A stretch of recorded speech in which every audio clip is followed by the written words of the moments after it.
All right, in this video, I'm going to talk about why extroverted sensing has to be more than just basic sense perception, or it has to go beyond just basic sense perception in terms of what it does. Because basic sense perception is something we all use and all require. It sort of precedes all cognition. So you'll remember my previous video where I was saying perception must precede judgment. What I really should have said is that basic sense perception comes before all 8 cognitive functions, because all of us require the starting point of, whatever information our eyes, ears, our 5 senses take in from the time we are a baby. That is our starting point before any function has any sort of material to work with. Take something like intuition. It still needs that starting point of a basic sense data to have something to react to and then intuit off of.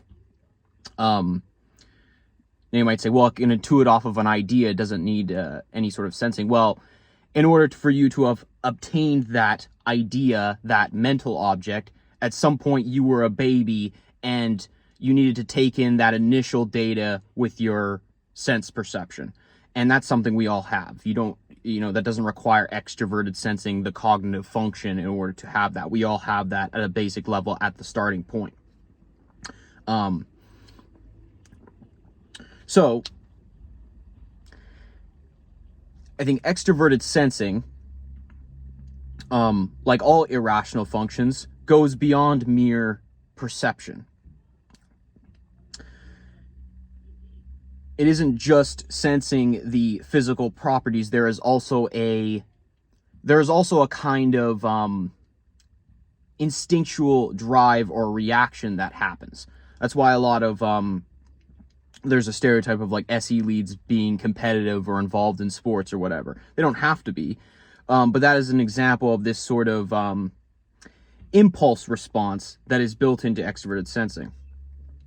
It's like, yes, there is the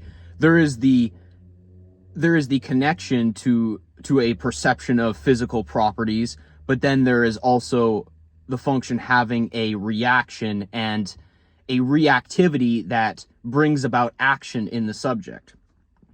That's why you'll have someone like Host Eric talk about extroverted sensing being an action function. We'll talk about both extroverted irrational functions being action functions. And that's because in both cases, they go beyond mere perception. There is the perception, but then there is a reaction to that stimulus. There is a reactivity. In fact, all irrational functions, there is a kind of, they almost make unconscious, they have unconscious responses or unconscious choices that are made. A reactivity that goes beyond just the perception.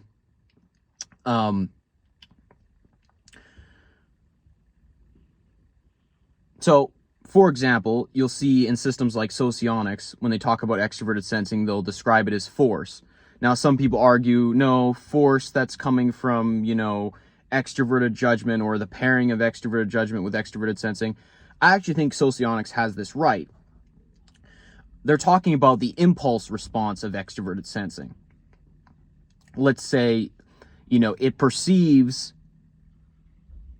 other agents doing X, Y, and Z, and then there is a response to that. Yes, there is the initial perception, but then there is also a response to that stimulus.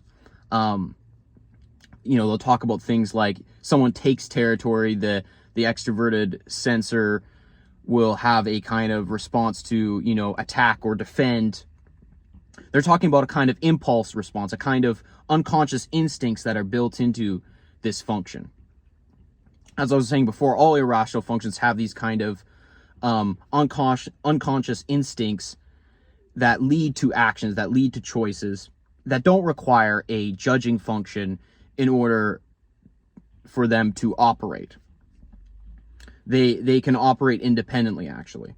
Now, obviously, you see lots of function combinations in practice, extrovert sensing being paired with some sort of judging function or what have you. Or even looping with intuition, off intuition in some cases. but I think it still stands that it is a complete function on its own. It is able to act on its own.